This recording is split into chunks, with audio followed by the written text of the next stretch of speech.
Sir मैं कैसे भरपाई कर पाऊंगा, मैं कुछ कमाता नहीं हूँ। तो फिर देखिए, आज के बाद आपको डरने की आवश्यकता नहीं है। आप इस चैनल को फॉलो कर लीजिए। भविष्य में आपके लिए किसी प्रकार की कोई मेंटेनेंस से संबंधित हो या डीबी से संबंधित हो या 490 से संबंधित हो, किसी भी प्रकार का कोई भी आपके पास केस है या 498 दहेज वगैरह चीज़ें चल रही हों, आपको टेंशन, डिप्रेशन या किसी भी प्रकार की कोई भी परेशानी लेने की आवश्यकता बिल्कुल नहीं है, क्योंकि आपको यहाँ पूरा सॉल्यूशन मिल जाएगा। और दूसरा, जो लोग परेशान हैं, जो लोग बहुत ज़्यादा मतलब मरने की सोच रहे हैं कि सर मैं तो मरना है, जीवन खराब है हमारा, तो आप एक बार पूरा इस वीडियो को देखिएगा। और मेरी और सारी वीडियो पड़ी हुई हैं, उनको आप देखिएगा एक बार। अगर आप मुझसे बात करना चाहते हैं तो आप हमारे दिए हुए नंबर पर हमारा संपर्क कर सकते हैं, हमारी काउंसलिंग भी ले सकते हैं आप अगर आप चाहें तो। और अगर आपके ऊपर मेंटेनेंस कर दिया है तो आप मेंटेनेंस पहली बात लड़िएगा, अच्छे से लड़ो, जितना हो सकता है लड़िए। और अगर आपकी इच्छा नहीं है लड़ने की तो फिर कहीं ना कहीं वो एक्सपर्टी हो जाएगा, आपके खिलाफ हो जाएगा, तो वहाँ पर भी आपको वो चीज़ें आपके खिलाफ चले जाएंगी। तो जिस समय पर अगर आप मेंटेनेंस का केस कर रहे हैं, उस समय का मेंटेनेंस का जो केस है, उस मेंटेनेंस केस को आप अच्छे से लड़िए।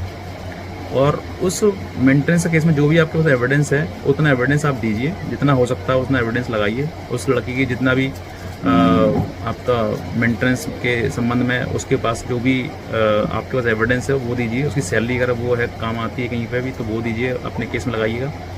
और किसी प्रकार से अगर आपके पास भी कोई चीज़ एविडेंस है, जैसा जिससे कि आप ये बता सकते हो कि भाई उसका कोई और अफेयर है या कहीं और कोई मैटर है, तो वो चीज़ आप भी रखें अपनी तरफ से, क्योंकि हर चीज़ आपको तथ्य को रखना है। फाइनल में जो भी आपके सामने मेंटेनेंस का कोई भी जो मेंटेनेंस अवार्ड होता है, अगर वो अवार्ड आपके अधिक हो गया है और फिर उसके बाद आपने नहीं दिया, या फिर आपके पास वो किसी प्रकार से रिकवरी फाइल कर दी गई है, या फिर आप पर बहुत ज़्यादा एरियर हो गया है, तो इन सब चीज़ों को लेकर आपको परेशान होने की जरूरत नहीं है, घबराने की आवश्यकता नहीं है। आपको सिर्फ और सिर्फ क्या करना है कि लीगली रूप से इन चीज़ों से लड़ना है आपको। जो लोग लड़ते हैं वो कहीं ना कहीं कामयाबी पाते हैं, और अगर आप नहीं लड़ोगे तो मैं कहता हूँ कहीं ना कहीं आपको बहुत बुरी हालत हो जाएगी, और कोर्ट आपको कहीं ना कहीं परेशान कर देगी, और रिकवरी के लिए कोर्ट, पुलिस वगैरह सब कुछ आपके घर पर चक्कर लगाना शुरू कर देगी। तो इसलिए आपके लिए बेहतर है कि इन सब चीज़ों से लड़ें। अगर लोअर कोर्ट ने कर दिया और आप सेटिस्फाइड नहीं है उससे, तो आप उसको हायर कोर्ट में चैलेंज करिए, लेकिन करिए जरूर। अब बात रही मेंटेनेंस की, कि आपको मेंटेनेंस नहीं देना, कैसे नहीं देना। आप उसको चैलेंज करेंगे तो बहुत ज़्यादा चांसेस होते हैं कि आपका केस जो है वो स्टे हो जाएगा, मेंटेनेंस का केस स्टे हो जाएगा।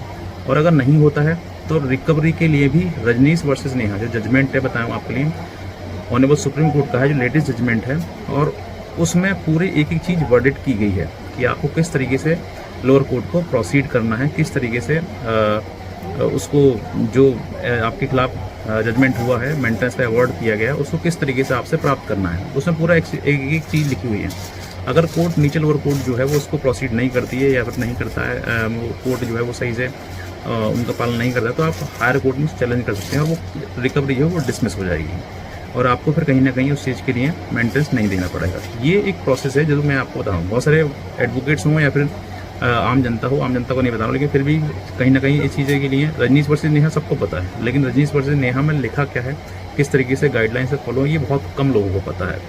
तो ये चीज़ें आपको समझनी है कि अगर आपके खिलाफ कोई रिकवरी हो गई है, अब मैं आप अपनी बताता हूँ कि अगर आपके खिलाफ रिकवरी हो गई है, आपका बहुत ज़्यादा मेंटेनेंस हो गया, एरियर्स हो गया, आपको पुलिस परेशान कर रही है, आपको देना है नहीं देना है, ये चीज़ें क्या करनी है। अगर ऐसी परिस्थिति है और पुलिस तक बात आ गई, पुलिस भी गिरफ्तार कर सकती है, तो आप एक बार हमसे संपर्क जरूर करें, आप हमारी एडवाइस जरूर लें, ताकि मैं आपको बता सकूं कि किस तरीके से आप बच सकते हैं। अगर आप यूपी में हैं तो डेफिनेटली आप 100% बच जाएंगे, किसी प्रकार की कोई आपको मेंटेनेंस रिकवरी अमाउंट नहीं देना पड़ेगा, आप 100% बच जाएंगे। अगर आपके खिलाफ किसी प्रकार से इलीगल प्रोसेस अगर लोअर कोर्ट ने इशू कर दी है तो, और वो एक एडवोकेट ही बता सकता है कि आपके लीगल है या इलीगल है, इस तरह की चीज़ें हैं। तो वो आपको थिंक करना है कि अगर ऐसी चीज़ें आपको सामने आ रही हैं तो आप 100% रिलीफ मिलेगा, आप बच जाओगे और आपको मेंटेनेंस नहीं देना पड़ेगा। इसीलिए मैं सोच रहा हूँ कि आपको वो चीज़ें बताऊँ, और इसमें ना ही तो आपको कोई वारंट इशू होगा फिर उसके बाद, और ना ही आपको कोई रिकवरी देनी पड़ेगी। ये चीज़ें आप उनके लिए हैं जो लोग वाकई लॉ को समझते हैं, और जो लोग सोच रहे हैं कि हमें देंगे चाहे कुछ भी हो जाए, तो कुछ भी ना होने के चक्कर में फिर आप कहीं ना कहीं गलत डायरेक्शन में आप पहुंच जाओगे और आपको वो रिलीफ नहीं मिल पाएगा।